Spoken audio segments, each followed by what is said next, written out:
Welcome back. Well, the University of Illinois has another faculty member who has received international distinction as we turn now to From the Farm. Our ag reporter Stu Ellis is joining us in the studio. Good morning. Well, can you tell us more about what his career has focused on?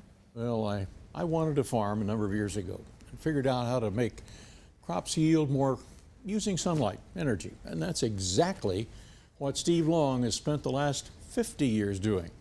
I was honored to sit down with him this week. I've had two heroes in my life. One is my dad, and I'd like to introduce you to the second one. Dr. Stephen Long is Eikenberry professor of crop sciences and plant biology. Steve and I have visited in soybean fields for a number of years, and certainly come to know him and some of the research that he's done. And I figured at some time or another I would be interviewing him as a Nobel laureate. We're not there yet, but we're getting closer. Steve has just been declared agri-food professor and recipient pioneer for the World Food Prize. That's going to happen in October in Des Moines, isn't it? Yes, that's correct. That's going to be a pretty special day. That'll be a very special day and very special recognition for all the people who've worked with me at Illinois and are carrying on this work here and around the world. If you could give a summary of what you have done, what has been your objective in all of the work that you've done?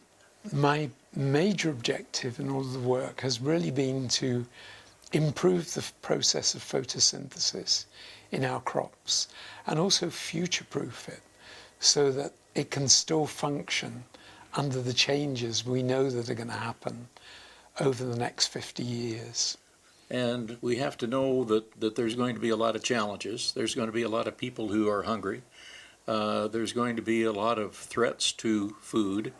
And those soybean plants and those other plants that you've worked with many, many times, they've got to be able to perform to produce that food. Yeah, yes, absolutely. And of course, what I've been trying to do, what my group has been trying to do, is to improve the photosynthetic process. That's the primary process by which all plants use sunlight and carbon dioxide to make what we eat, basically. All of our food, directly or indirectly, comes from photosynthesis.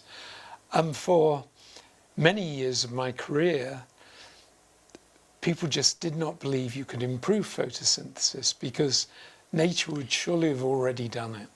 And I think what we've shown is nature has other priorities. And we can indeed do this. And now I'm really pleased to say that many of the people who've worked with me at Illinois and have gone on are carrying on this work. And it's got much, much bigger than what I started. And that, you know, as now emeritus professor, that's so rewarding to know that these people are going to carry on what we started here. There's a lot more of our conversation because he's one of the most fascinating folks that I've ever met. Steve and Don Ort and their colleagues should be thanked for what they've done and what they're continuing to do to make sure that food is plentiful on this earth. An example of a real boffo guy. Awesome. Stu, thank you so much. And we're actually going to see you again later today in our 9 a.m. and noon newscast. You'll be in look forward to it. We'll be up at Penfield and telling you about what happened in the past instead of what's happening, Steve, with the future. Alrighty, Stu. Thank you so much. We'll see you then. You bet. Look forward to it. Don't forget, you can catch this segment and all others. Just head to our website at WCIA.com.